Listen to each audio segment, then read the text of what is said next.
But I remember when I spoke on that panel, I said something on that panel that was very, on the one hand, controversial, but on the other hand, truthful, right? And I realized at that moment how powerful my voice was. And I realized at that moment when I saw the impact of the audience, um, that I was like, wow, like my words create impact. And then after that, I kept getting invited to speak at other things and other and other events and come speak here, come do this. And I was like, oh wow, people actually want to hear what I have to say. Can I share what I said? Because it was actually No, kind of I was just gonna ask, like, can you yeah, what did you say? and then even started a nonprofit organization for women of color in Boston. I ran that for 5 years because I felt that there just weren't enough spaces where people were bringing people together to empower each other. Like people bring each people together to drink, people bring people together to like watch sports, people bring people together to like dance or whatever. But there weren't a lot of spaces that people were bringing people together to learn. And that for me was always like important. I was like, I want to not just bring people together, but I want to bring people together to empower people, to upskill people, to up level people, to empower them to realize like you can do things differently. You don't have to follow the herd. You don't have to do what everyone else is doing. Or if you decide to do something completely left out of left field or completely different than what you've done before, guess what? That's fine. It's very interesting to me how who gets to decide who's American and who's not. It Because is. to be really honest with you, my background, my ancestry is more American than any white person's ancestry. My father is from Brazil, from South America. My mother is from Guatemala, Central America, and I was Mm, born in North America. So I'm actually all the Americas. yeah, You you really, are American. if you really want to get granular with it, you want to get specific, but yet I'm not American. And part of that human experience is being able to speak to each other, connect. That's the only way to have a valuable connection with somebody is to connect by speaking. Turn this up, turn this up. Your professional development is one of the keys to your career success. When you combine your desire to grow with actionable steps, your journey to success becomes an incredible reality. Hi, I'm Paul Ferranbi, aka IncrediPaul, and welcome to IncrediPaul Leadership, where I talk to incredible people doing incredible things so we can become the most incredible versions of ourselves. First off, thank you for listening to this episode. I want you to know you can also watch it on YouTube. Regardless if you're listening or watching this show, really appreciate your support. Today, I have the honor of having Cristina Costa on the show. She's an ICF certified career and leadership coach, facilitator, and founder of Cristina Costa Coaching, where she supports professionals in developing the skills, confidence, and clarity needed to grow and lead with impact. So now I know that was just a small portion of all the stuff that you do, Christina, but how about you introduce yourself the way you would do it? Yes, thank you so much, Paul. First of all, thank you for having me here. Introduction to myself. I wear so many hats. I'm trying to even think where to start, but that was a good start, right? So I am a certified career and leadership coach, but now I want to add on to that public speaking mastery coach as well. I do believe so much in the power of our voices, and I do want to help more and more people of all ages, all backgrounds, all demographics to understand how important it is to be able to effectively communicate and get their message out there, especially in this crazy world of AI, where a lot of people are actually forgetting how to communicate, how to talk to one another, how to connect in real time. So that's actually a big part of the reason I started pivoting into the public speaking space. So outside of those things, I am also a faculty member at the Human Capital Institute. So I do teach a few different HR courses, specifically around onboarding, strategic talent acquisition, diversity, equity, and inclusion, which is now called employee experience design. Oh my goodness. I We know. might get into that. We'll see. Yeah, we could definitely talk about that. And then I also work at Baruch College here in New York City. So I'm located in New York City, and I lead a few of their leadership development programs. So one of them is called the Tech Leadership Development Program, where I work with about 40 students who are all undergrads, STEM, like computer science, computer information system, data analytics students, really helping them with the career readiness tools, confidence so that they can launch successful careers in technology. So we really help them get internships and jobs in technology. And I also lead another program called the CUNY 2X program, which specifically works with computer information system students, most of them looking to get into cybersecurity, IT, threat intelligence type of work. So I do a lot of events programming for them. But other than that, I'm also just altogether a person who loves to bring people together. So whether that's putting on professional development events, networking events, panel discussions, anywhere, I guess I could describe myself as a community builder who also likes to educate folk on things you wouldn't learn in school. That's kind of the best way to describe. It's like the all-encompassing, all the things you do. Yes, exactly. I like it. And you do a lot of things. I guess, are there any other things you do that you're more passionate about? Because I know that's probably a tough question, or maybe something that you're more excited about with the stuff you're doing coming up. Yeah. So one of the things I'm really excited to be a part of is a program that is actually very new and launching called the Speak 31 program. So now with Speak 31, a really good friend of mine, his name is Coach AK. He's the founder of the startup. But essentially, what it is, it's a public speaking mastery program. And it also comes with a community, an online community where you can actually join the community for free and practice public speaking every Friday. We do have community sessions. We actually had one this morning. And we're really focused on not just preparing people to be on stages and things like that, because not everybody wants to be on a stage. Not everybody wants to be a speaker, right? But more so, we're really interested in supporting people and learning how to pivot under pressure, navigate conversations under pressure. I'm sure you know, especially with this podcast, right? Executive presence, being able to speak and communicate and give a message clearly is so important to your own leadership journey. I mean, I'm a huge believer that your voice is your most powerful tool. It is literally the way that you express what's happening in your mind. It's literally the way that you ask for what you need, that you advocate for what you want, that you build relationships and connections. It's the way that you share your thoughts.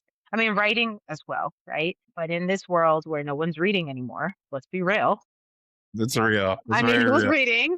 I really wish people did read more, but the reality is video is king, right? And so being able to communicate effectively is going to be so detrimental to your career success.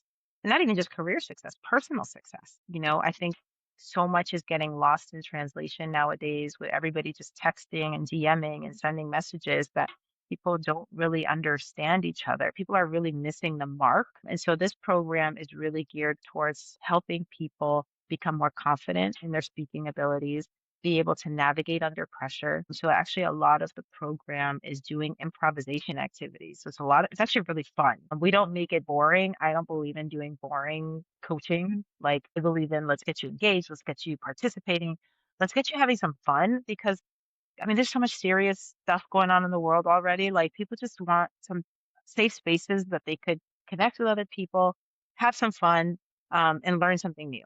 That's really what it is. Yeah, no, that's really cool. What was it called again? It's called Speak 31, and you Week can look it up, 31. speak31.com. And we have master classes, boot camps, and then the community, which is free for anyone who wants to join. And we do every Friday free community sessions where you can just come and practice your speaking skills. That's really cool. And it's really key what you mentioned, like, yes, on the professional side, but also on the personal side, the Life. ability, yeah, just to be able to communicate because we're losing it, Yeah. unfortunately. Yeah. Yeah. And I've noticed that, now that I work with so many Gen Zers, right? Like I work at a university with students from ages, 18 to 22 for the most part. Some students are a little bit older, but most of them are in that age range. I've just noticed like the students who get the most job offers, the students who are the most quote unquote successful on the job search are the ones that can articulate their thoughts the best. They're not necessarily the most tech savvy. They're not necessarily the most, they have the most coding abilities. No, they're the ones who are able to, number one, build relationships with people. And number two, be able to build rapport with someone in an interview and be able to navigate under pressure in an interview, right? And like those are the students that are landing all the jobs. And unfortunately, I think we've done a disservice to a lot of our young people in telling them that they just need to keep upskilling, learn more, get more skills, but not actually teaching them what I like to call their power skills, which is communication, which is being a team player, which is showing initiative, having a growth mindset, of being able to relate to other people. Because at the end of the day, no matter where you work, you're still going to have to deal with people. At least, until AI and the robots take everything over, Yeah. we still have to deal with people, right? So Yes. I think that's a lost art. And it's something I'm very passionate about because I know communication has played such a large role in my life. It was so funny. I was teaching a class the other day to a group of, this was really beautiful. I was teaching a class to a group of Latino immigrant parents, and I was teaching it in Spanish, completely in Spanish, which I don't do very often. So Wow. I messed up a lot, but but it went well altogether. And I was, part of the class was asking them to think about what is something that they're really good at, something that they're, a talent of theirs. And a lot of times people don't think about the things that they're good at as a talent. Like, so for example, one parent said that she's really good at cooking, right? And we were like, "Okay, well, I'm a horrible cook. I'm just terrible, right?" So that's her talent. That is not my talent, Yeah. right? And so I told her, "Well, maybe with cooking, have you ever thought about maybe starting a side business where maybe you make lunches for people and sell them at the school, right?" The whole goal of the class is to help them think of small businesses that they can start, right? Like that's the goal of the class with the parents. And so then I shared, I was like, "Okay, I'll share my talent." I was like, I was always a big mouth. I was always the one chatty, like 4 years old, talking. I was a 4-year-old that would like talk for an hour about what I have no idea, right? But I would just be like, And at the time, I didn't think that was a talent, right? I was just a big mouth, like you just talk a lot. But then with, age and time and, learning how to communicate well and all those things, now I get paid to speak. Right? Now I get paid to get brought on stages. I get paid to lead conferences and workshops and moderate things and bring people together. And I mean, I'm speaking right now, right? And so who would have thought that something as simple as speaking would make such an impact, right, in my life? And that I use it now as, that was always a strength of mine, my ability to be a good communicator. And now I'm able to capitalize on it and monetize it. It's just really interesting because people don't think of that as like a talent, but not everybody has the gift of gab. Gift of gab. So it's very true. Not everyone, it's like two parts of that. Not everyone has the gift of gab, and then not everyone like hones in on that gift and really focuses and develops it because that's what you've been doing with all the stuff Yeah, you've been doing. yeah, yeah. And then no, and again, no one. I never once thought it was a talent until I want to say really about like maybe like 8 years ago when I was invited to my first, speaking engagements to be on a panel as like I remember the one of the first panels I was on, I was it was a women in tech panel. And at the time I was working at who was I working? HubSpot. I was at HubSpot at the time. And I was a customer success manager. And I remember big part of that reason I got that job was because I could speak Spanish. They needed a customer success manager for their LATAM customers. And luckily, I'm fully bilingual. I read and write Spanish. I speak Spanish. I had lived in Spain and Mexico and traveled all over the world, right? And so I was able to nail that interview and show them, that I had never been a customer success manager before, right? So they fully trusted me to take that role and take on their LATAM customers, and they don't speak Spanish, so they don't know what the heck I'm saying, right? That's a Which lot is of trust. hilarious. Yeah. It's a lot of trust, right? But I remember when I spoke on that panel, I said something on that panel that was very, on the one hand, controversial, but on the other hand, truthful, right? And I realized at that moment how powerful my voice was. Mm, And I realized at that moment when I saw the impact of the audience, um, that I was like, wow, like my words create impact. mm. And then after that, I kept getting invited to speak at other things and other and other events and come speak here, come do this. And I was like, oh wow, like people actually want to hear what I have to say. Can I share what I said? Because it was actually No, kind of I was just gonna ask, like, can you? Yeah, what did you say? it's a little risky, but I'll say it because that's just how I am. I'm a truth teller. I don't sugarcoat things. I just tell things how it is. So it was a panel about women in tech, about being a woman in the tech field. And of course, it was me. And at this time, I was living in Boston. I'm from Boston originally. So it was obviously me, Latina woman, and two white women, of course. And I'll never forget the question was, okay, well, you know, what are some of the challenges you encounter as a woman in tech, right? And one of the women goes before me. She goes, "Oh, it's just, very difficult because I'm in such a male dominated space and, I'm the only woman on the team. And it's just really challenging sometimes to speak up or whatever." The other girl said something similar. And then it was my turn. And I was like, "My turn?" And you're like, and they're like, "Yeah." And I was like, "Well, to be honest, I'm like, you only have one glass ceiling. I have two. I mean, the reality is, I am not only a woman, but I am a Latina woman. I'm like, so, you know, at least you're white, That's real though. right?" And the audience, the women of color in the audience were like, Yes. like tell Yes. them what it is, right? And everybody else was like, I cannot believe this woman just said that, but I'm like, it's true. It's Like, very true. yeah, like let's keep it real. Like, yeah, you're a woman. Okay, that's one check against you. But I'm a woman and a woman of color. Yes. So that's two checks against me. So that's double the barriers that you'll ever have to encounter.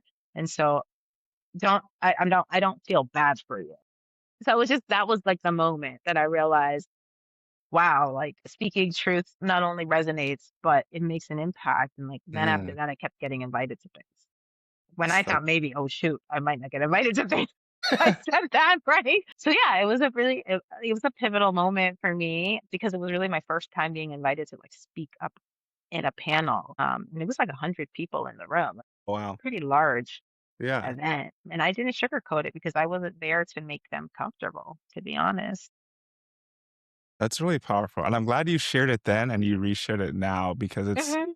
especially if that's one of the first moments that you're on a panel, that just speaks to the authenticity that is you and being in Hmm. that moment, being true to yourself. And I think that actually, I know that's why you continue to be asked to speak in different places and why I wanted you on this podcast too, because I know you're not just gonna tell the audience what they want to hear, you're gonna tell them what they need to hear and tell them what the truth is. Because if you only hear what you want to hear, you're never gonna grow. 100%. 100%. I also, I'm of the belief too that like I want to share my real experience because so many women, not even Latina women, but women of color, like Black, brown women in these predominantly white spaces, they can relate with it. And I know that because I've coached hundreds of them, actually thousands. And so many of them resonate with me and they love working with me because of that reason, because they don't have to explain themselves to me. I understand what those spaces feel like. And at the end of the day, most of these spaces were not designed for people who look like us, Paul, right? Like Yeah, it's these true. corporate spaces were not designed for us. And a lot of times we feel uncomfortable in those spaces. And so I don't feel bad making them feel uncomfortable sometimes. Welcome to our world. I All know. the time. All the time. Yeah, It's all right. literally, yeah, literally all the time. I can't remember. I was having a conversation with someone about something similar to this, and they're like, "Oh, this makes me feel a little bit uncomfortable," and I was like, "Well, that's pretty much how I feel all the time." And they just kind of didn't say anything. They didn't expect that from me, but I was like, No. I'm not walking back from Yeah, that. It's like it's reality. It's like yeah. I'm not saying that to make you feel bad, but that's just the reality of the situation. Sorry you have to feel something. Yes. Exactly. Sorry you have to feel what I feel every day. Yeah, yeah. Or just feel anything in general, like, just Yeah, feel exactly. something, right? Feel And, something. Yeah. yeah. So I'm okay with making people uncomfortable sometimes. Like, I wasn't born on this earth to make you comfortable. No, no, that's really good. It is what it is. You want comfort? Talk to someone else. Yeah, talk to someone else. I think I think that's a big part of coaching too, because you have to push people or urge them along to do something that makes them uncomfortable because you're not gonna grow. Because otherwise you're just gonna get the results you're already getting. Nothing's gonna change if you don't push 100%. people. 100%. It's actually a big part of the reason I dedicated so much of my work as well to like DEI because I was very, very committed to creating environments for people so that they could thrive, right? And like part of that is creating spaces for people who come from different backgrounds so that they can feel included, that they can feel they can be their authentic selves, and urging organizations to, commit to that and to create those spaces and to acknowledge that there are people who don't look like you, who come from very different backgrounds, who have, if anything, so much lived experience and diversity of thought and diversity of background and diversity of culture and so much to add to the culture, to the table, to the product, to whatever the hell it is that you're doing. And honestly, that's a big part of the reason the US has been made such an impact in the world is not because we're the greatest country in the world. Because this study would get into that. Yeah. Yeah. But it's because we are a country of immigrants. Yes. We are a melting pot. I mean, there's not a lot of countries in the world that are straight up melting pots the way that the US is. And that's what is beautiful about this country, right? It's a big part of the reason I moved from Boston to New York.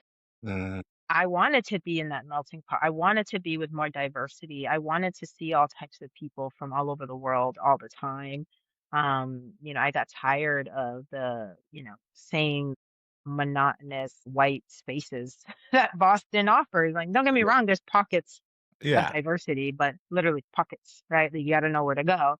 Uh, but I live in Nashville, so yes. yeah, so you know about the pockets. So, but New York City is like New York City is, like they say, the greatest city in the world. Why is that? Because of the diversity, right? Like, let's put two and two together. The Yeah, greatest exactly. That's cities in what the it is. world are usually the most diverse cities in the world. LA, New York, Chicago, what's another one? Oh, yeah. Miami, like the Yeah. places that you actually want to go. Guess why you want to go there? Because there's diversity. Yes. No, absolutely. No, did I cut you off? No, I don't know. Not at all. For me, it's like coaching. That's another reason I even got into coaching in the first place. Like coaching was never a plan of mine at all. Like I never in my life set out to be a coach. That was never, I wasn't in like undergrad being like, I'm going to be a coach. Like I had no idea what the hell a coach was for many, Mhm. many years. I started my career. It's insane. I graduated in 2009 and it was a recession. There were no jobs here. So I actually graduated and ended up moving to Japan. So I actually taught English in Japan for 2 years after graduation because I got a job teaching English there. And I was like, well, there's no jobs here. So let me go where there are jobs. And so I went and moved pretty much to Tokyo, where I was like on the outskirts of Tokyo. I was on like the suburbs of Tokyo. Yeah. But I was the only person in my entire city that looked like me. Wow. Like in the entire, like, so you can imagine everywhere I went, I got stared at, people looked at me, like I never blended in ever, Yeah. And then after that, I moved to Spain and lived there for a year and a half teaching English. So all this time I was traveling the world. Just every chance that I could, I would be in a different country, which is why I appreciate so much diversity in cultures and learning from other people because I learned so much about the world. from those travels, from those experiences. And I brought a lot of that learning with me when I came back to the States. And that's actually a huge reason that I pushed so hard for inclusion. I pushed so hard for appreciating different cultures. I pushed so hard and even started a nonprofit organization for women of color in Boston. I ran that for 5 years because I felt that there just weren't enough spaces where people were bringing people together to empower each other. Like people bring each people together to drink, people bring people together to like watch sports, people bring people together to like dance or whatever. But Mm, there weren't a lot of spaces that people were bringing people together to learn. And that for me was always like important. I was like, I yeah. want to not just bring people together, but I want to bring people together to empower people, to upskill people, to up level people, to empower them to realize like you can do things differently. You don't have to follow the herd. You don't have to do what everyone else is doing. Or if you decide to do something completely left out of left field or completely different than what you've done before, guess what? That's fine. Like, Yeah. you're a human being. You wear many, many hats. I'm so many things, right? Like, Yes. and that's okay. Like, I'm not going to define myself in one way because I'm not one thing. I love that. Don't define yourself in one way because you're not one thing. No. But I think a lot of times people try to define you as one thing because it's Yeah, hard for them to comprehend. 100%. Or people just want to I find that people get very uncomfortable when they can't put you in a certain category, Mhm. right? Like I'll even share even with my identity, right? I'll share when I lived in the US, no one ever called me American. I was Latina. But Mm. you're Latina. You're not from here. You're Latina. Even though I was born and raised in Boston, right? Speak better Oh, English than our own president. I'm that's so true. supposedly I'm supposedly Latina. I'm not American enough, right? Mm.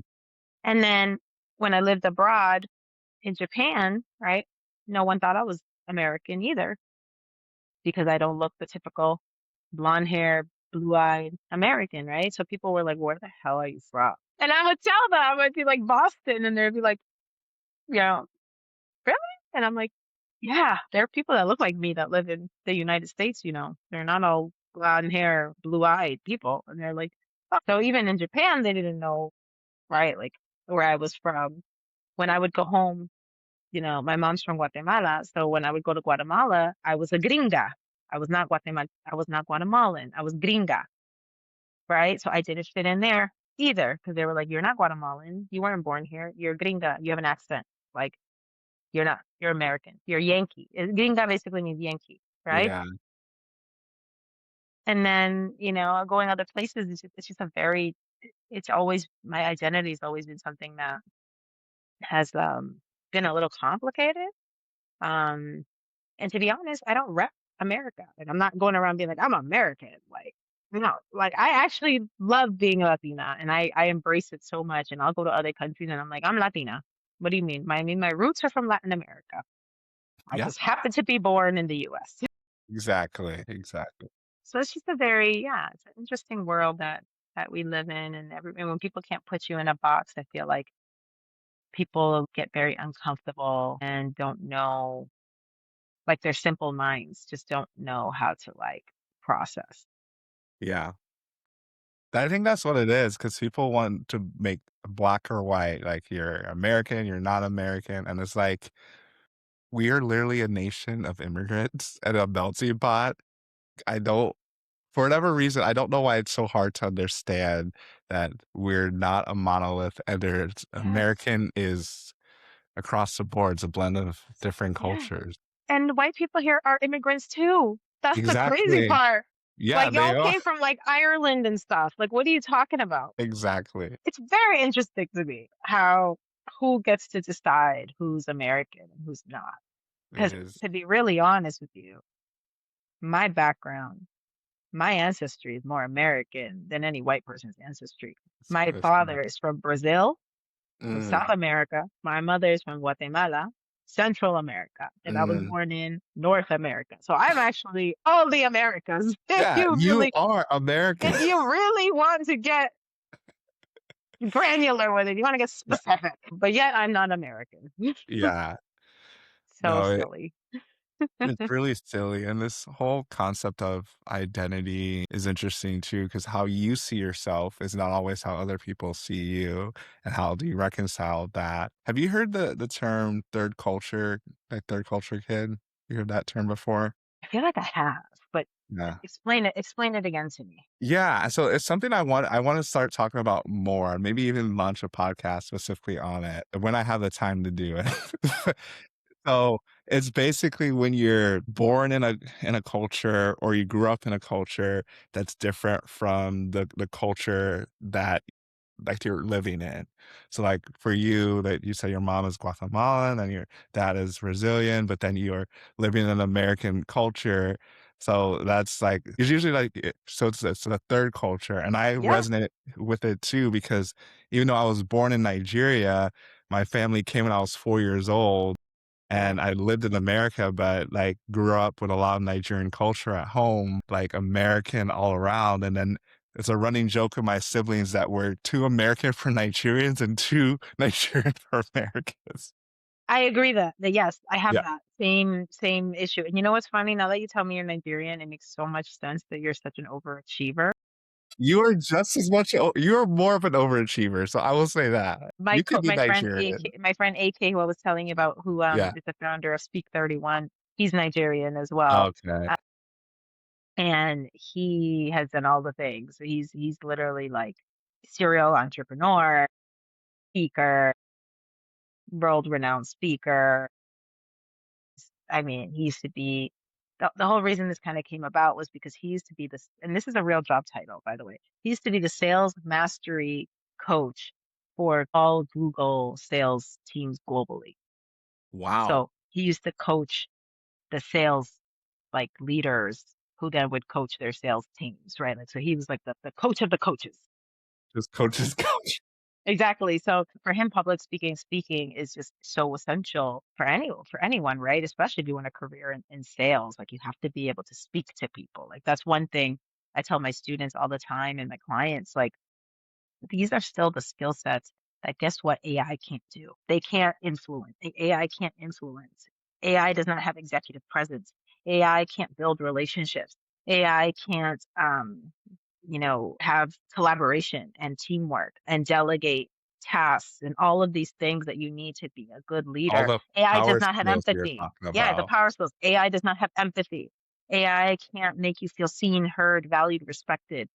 Like all of these things that, and I hate that they call them soft skills. That's why I've rebranded it. I'm like, there's nothing soft about this. There's nothing soft, all right? They're Just very because, hard. yeah, that's why I'm like power. They're power skills because I these love are the that. skills that you need to succeed not only in the workplace, but to succeed in life. Life. Like if you can't communicate effectively, you can't guess like good luck having a relationship. Like That I'm so part. serious. Like That good part. luck being a parent. Good Mm, luck, being a caretaker. Good luck, like having friends. Good luck not being a freaking social, like inept person. You know what I mean? Like it's just being, there's a loneliness epidemic in this country. yes. Like, do you know, do you know what the highest suicide rate is right now in this country? Group, what age and group of people has the highest suicide rate right now? I think it's like under 20, isn't it? It's young girls from ages, I believe, and I need to double check, but I believe it's ages 11 to 14. And it's because of social media. These young kids there's no regulations on social media. And let's be real, young girls, they're a little more advanced than young boys, right? Yeah, they Socially and develop emotionally. yeah, they develop And a lot earlier. and they are nasty. And now the bullying is not like the bullying when me and you were in elementary school where like somebody just, sees you and they're like, you're ugly. And everybody's like, you're ugly, whatever. Now it's Yeah. like, you're ugly. They put it on social media and now they Mm, tell the world. And now everybody's bullying you online, laughing at you online. And these kids, they don't have the skills, the social emotional skills. They don't have the confidence. They don't know themselves, right? And they don't know what to do. And so a lot of them just think this is the end of the world for them and they're taking their lives, right? And then And then throw in, I don't know if you've heard of cases where people go to AI and they're like, well, what do I do? And how do I kill myself? And AI is just kill yourself. Don't tell your parents. You're fine. And then, Yeah. like that's a thing. Yeah. And it's because they're lonely. If they Mhm. had a friend to speak to about this, if they felt like they could speak to their parents about this, if they felt like they could talk to somebody about this, how many people could maybe be saved? How many lives could maybe be saved? How many children could maybe even be like guided, to do things differently, right? So I'm in this like constant battle, Paul, of like I hate AI, Mm. but I know it's inevitable because it's here, right? So it's like how do I prepare my students and my clients for this future world that's already here of AI and automation and agents and all the shit? How do I prepare people for that while at the same time trying to maintain humanity, right? And so that's really the conundrum I'm in, which is why I'm so passionate about the Speak 31, the public speaking mastery program, Mm. because these are skills that AI can't do. Yes.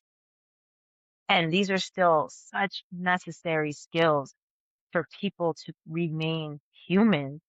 And Mhm. part of that human experience is being able to speak to each other, connect. That's the only way to have a valuable connection with somebody is to connect by speaking, right? And so I really do see this program as like my attempt. And mind you, it comes with an app, by the way, an AI app. Okay. That's Right. ironic. It's ironic, right? But what the app does, it actually gives you improvisation activities that you practice with the app. So you actually practice speaking out loud, right? But while you're in the master classes and in the programs with us, we're obviously speaking to each other, right? And eventually we want to do in person, do events all over the country, all over the world, to be honest. I would love to do it in Latin America. I would love to do this in other countries. That's Yeah. the future. Yeah. I really do see this as a way of, you know, keeping the humanness in the world and showing that this is still valuable and extremely important for us not to forget how to do. Because in my personal opinion, I think AI, first of all, the people who built it are not the best people, right? Like, I don't think they're the best people, right? I don't No. think they had the best intentions, definitely No. not. The intentions were never to like, let's make humanity better. No, I think the intentions were, let's make companies not have to rely on humans so that we can now have control over everything and take all the money from all the people and keep it to ourselves. Let's be real. Yeah. That's It's really reached the what's bottom line. Yeah. That's all it is. happening. That's what's happening, right? Um, and so for me, it's like I always think about like what's going to happen when we get to the point where they're building all these robots or building all this crap, right? And then nobody has jobs. So who's gonna buy it? Like I just really like wonder, like I've been thinking like that. Like I go real deep into this Yeah. thing. I'm like, okay, they're gonna build robots for everybody. No one's gonna have jobs no more. Machines are gonna do everything. So who's gonna buy the stuff? No one, yeah. They're No not one's gonna be able to afford it. And so it's like, so what's the point? doesn't make any sense. Like make it make sense. And then on top of it, to even support all of this crap, how much of water, how much natural resources have to go into this? How much is the world being destroyed for what? Like that's just really where I stand. I'm in like a weird place because I'm supporting students who want to have careers in tech. Yeah. They're being told, yeah, your jobs are going to get taken by AI. So why are you even studying coding? Why are you even studying computer science when you don't even know code anymore? Now you just need a prompt engineer everything.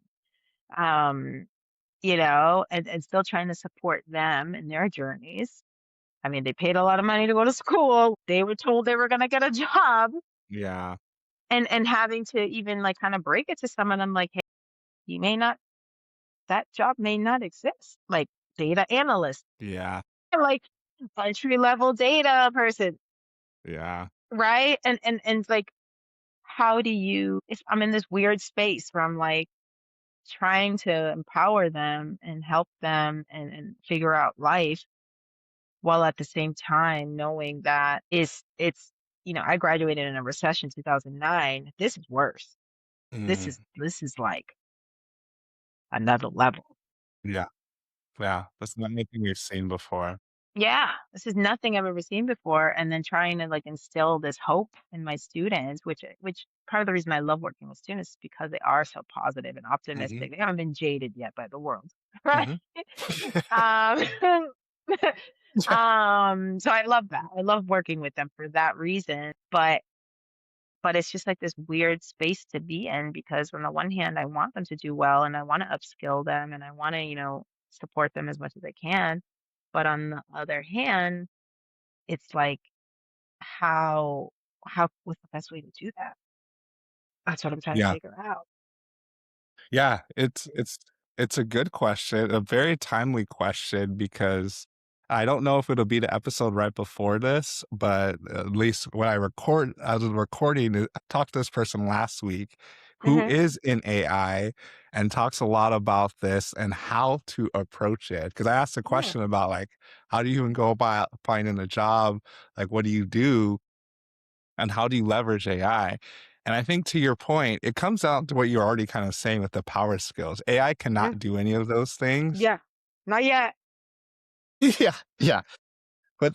But the other thing is that AI can only do as much with the context it has. So what he was talking about is making sure that you are using AI to learn how to learn with AI and Yeah. leverage that. Because the thing is, like, if you use AI and just like dump everything in it and you're not engaging with it, Yeah. like with any muscle, our brain's a muscle, we're gonna lose those skills. We're not gonna be able to think critically. And so when stuff breaks, as it will, because it's technology, it's always gonna break. We're not gonna be able Hmm. to fix it. And so even though he's in the middle of AI, he doesn't really think AI can replace people in the sense that people are think it will be. Some jobs will be replaced, but they won't be replaced by AI completely, just with people who know how to utilize AI. Yeah.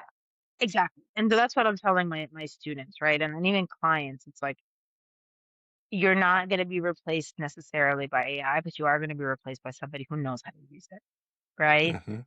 At least phase one. I don't know what phase two and three is going to look like, but for now, phase Yeah. one.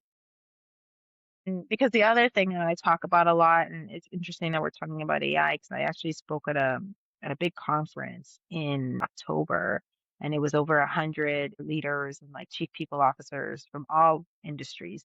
And the theme of the conference, the name of the conference was HR and AI, right?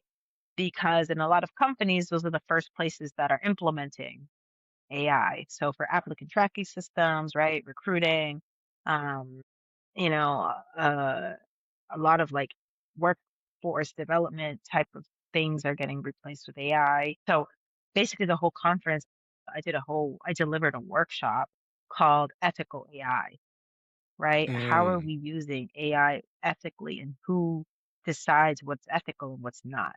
Because we can't expect the machine to tell us what's right or wrong, right? It can't. It can't tell us because, like you said, it's just dictating what we give it, right? It's just essentially the way I like to think about AI, especially like generative AI, like ChatGPT and things like that, is, and somebody said this on a podcast, I forgot what podcast, but it really resonated with me. I was like, oh my God, that's exactly what it is. So basically, what AI is with words is what the calculator was with numbers.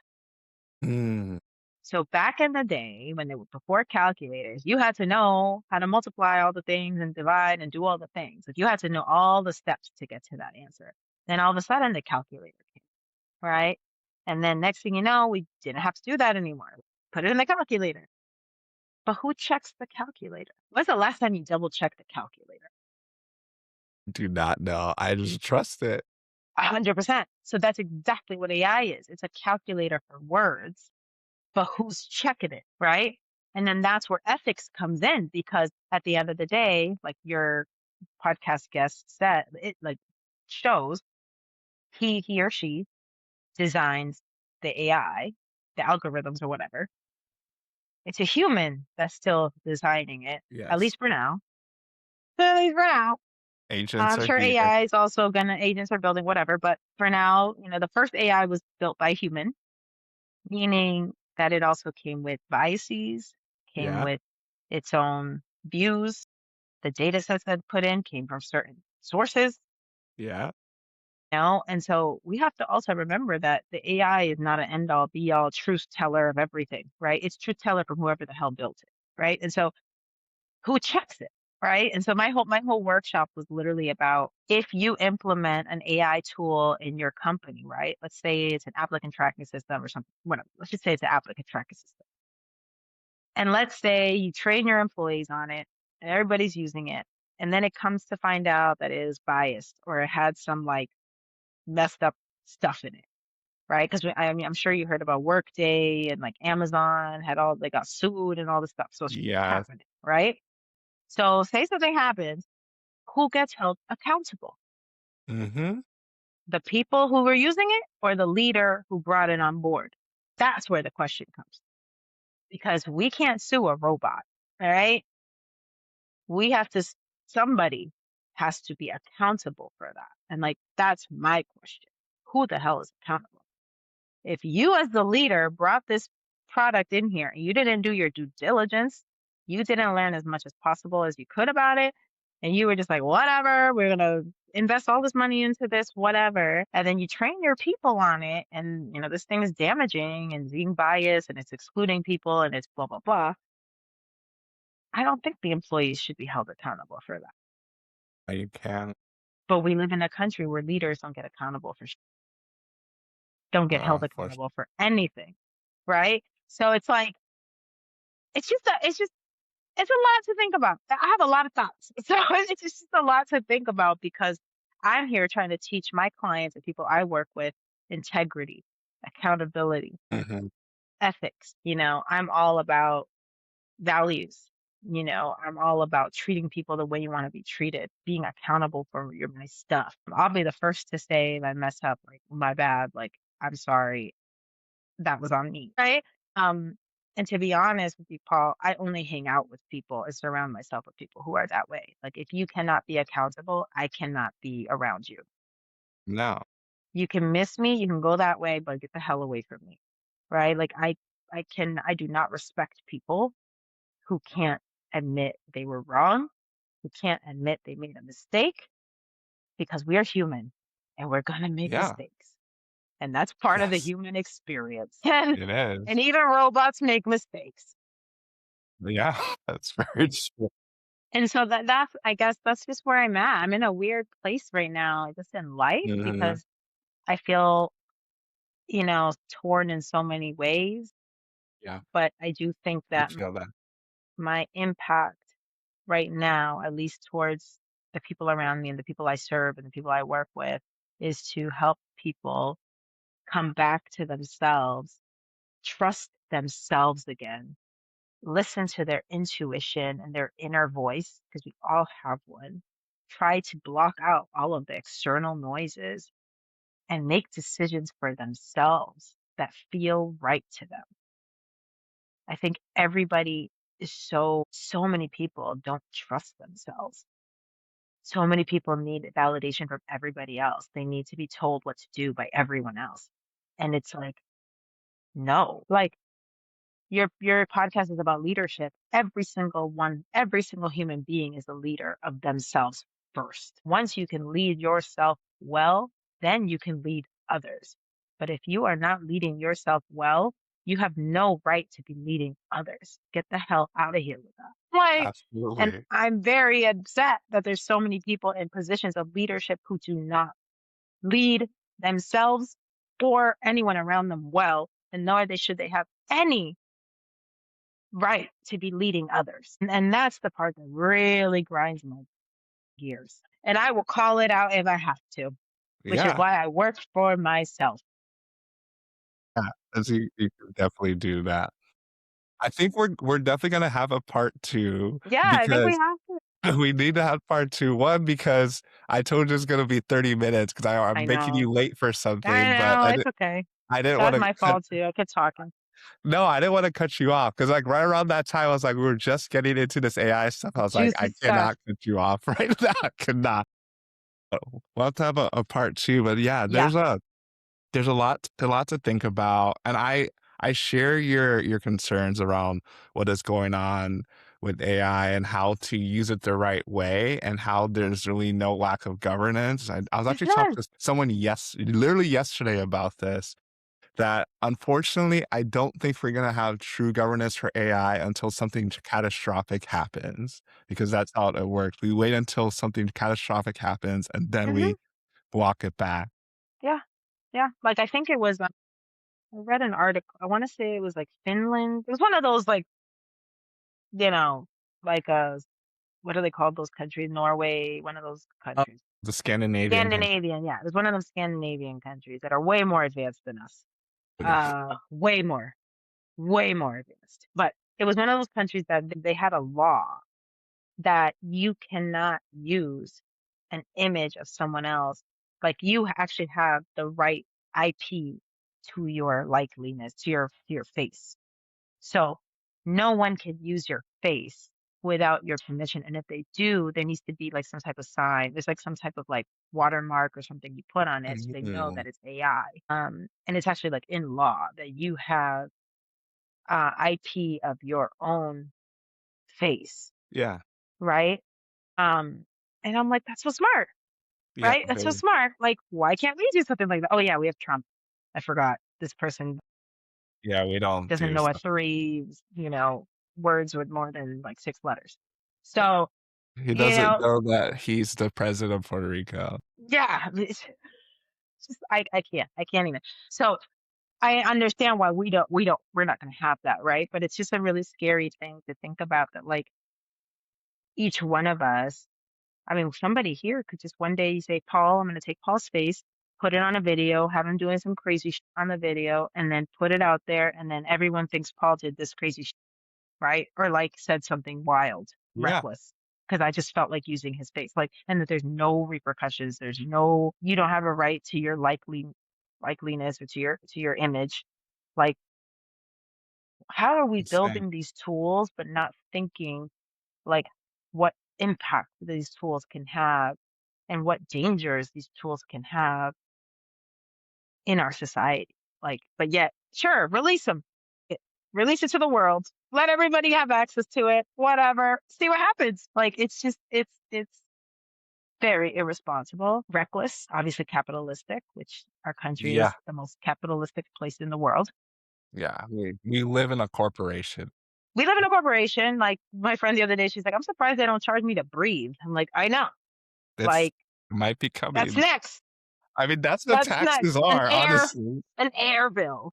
Yeah, Yeah. So yeah, we just live in wild times. I wish I could leave on like a more positive note, but to be really honest with you, I have not been feeling positive lately. So I'm not going to leave here happy go lucky. I think what I'll leave here with is this. Every single person on this planet has the power to say something when they see something. Every single person has the power to stand up for something that's right and stand against something that's wrong. Every single person has the power to reach out to someone they care about and check in on them.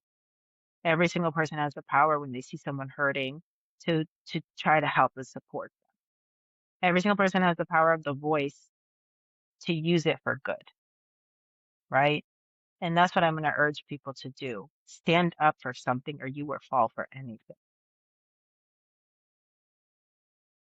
or something, you'll fall for anything. But it really comes down to what you started with at the beginning is using your voice and understand like just the power of communication. I think it's a full circle is like because a lot of people they want to say something, they don't know how to do it, they don't have the words to do it, and all the stuff you're doing with Speak 30. And definitely let me know how I can support Yeah. that as you continue to build it out. If there's like Please. a chapter in Nashville, I can do something Yeah. here, or we're already talking before the shows that I need to come out to New York. That you're basically the neighboring borough to where my brother lives. So Yeah. I'm I literally next to your brother, like 10 minutes away. Not even like down the street. yeah, literally down the street. So either way, whether I'm coming there or if Yeah, I'm helping in Nashville, I definitely want to help support this. yeah. And if you need any more podcast guests, I think AK would be a great guest. Awesome. Yeah, let's make the Coach connection. AK, because he can talk a lot. He's actually building a ton of AI tools, but all of his tools are based on ethical AI. So everything's like really some emergence of like AI and the humanity Mm, of it. that's Like good. he's dedicated to that. Like how can we use AI for good? And that's what he's really focusing on. And that's why I've partnered with him on this because it's something I believe in, and something that I think people really need. And the Yeah. amount of people I've just been kind of telling about the program, and they'll be like, "Oh my God, I could use that. Like, I have a presentation coming up, and I'm so nervous, or I have a promotion conversation coming up, and I don't know what to say." Just so many ways that people just really struggle with communicating, and Mm, I think the pandemic set us back it definitely did. socially and emotionally, right? And especially younger folk, Mhm. everybody, but especially younger people. Yeah, and it's formative years. Yeah, 100%. And then on top of that, like people, I think, are just we're in a very scary political climate. And I think people are just really scared to speak up. Hmm. And, none of the rights we have right now in this country came from being quiet.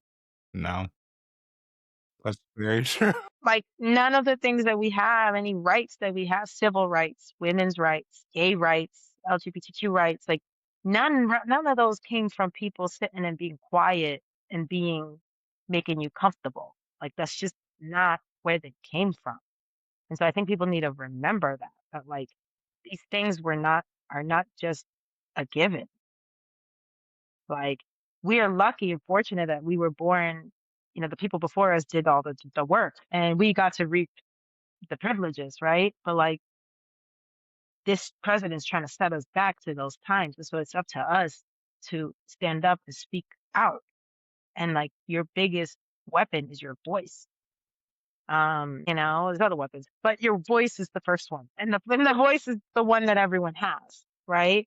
So use it. Yeah.